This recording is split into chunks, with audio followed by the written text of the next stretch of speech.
about those topical events, but also have an opinion on them and be able to justify that opinion. Broadsheets can be quite intimidating, but there are a number of blogs and Twitter feeds that are really useful, such as Public Law for Everyone. The third thing to say about preparation for interview is somewhat frustratingly, there's little you can do. The only other preparation that I did was to have a mock interview with my history teacher at school. Next, let me talk to you about the experiences of the day itself. The important thing to note is that each college does it differently, and so my experiences may be very different from someone who had it at a different college. I remember feeling very nervous on the train up, and you went to the porter's lodge of the college, and then you're taken to a room where other interview candidates are. I had 2 interviews, each with 2 interviewers. I think there are kind of 2 sorts of questions in the interview. Firstly, there are problem-style questions, where you're given a piece of law beforehand, and then in the interview you're then given fact scenarios in which to apply that law. I think the important thing to note about those sorts of questions is that no knowledge of the law prior to your interview is needed. I certainly didn't have any knowledge of land law when I went into my interview. And secondly, there are essay-style questions where you're given a subject and you're asked to form an opinion on it and justify it. Here's where a knowledge of current affairs is really useful.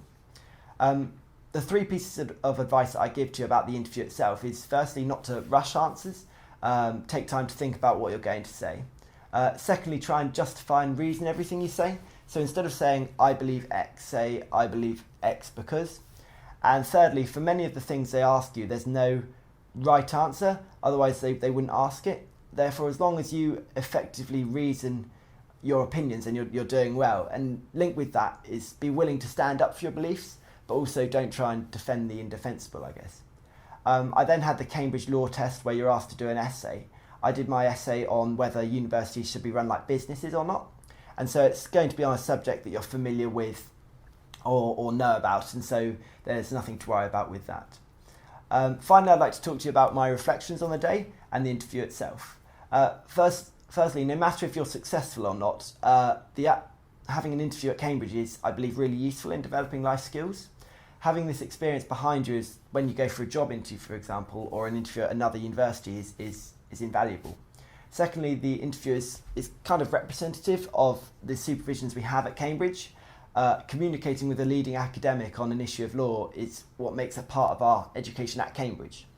And thirdly, looking back at the day, it was in many ways a positive experience, an enjoyable experience. I therefore would wholeheartedly say that the interview process is not as scary as it seems, and it certainly shouldn't put you off applying to Cambridge.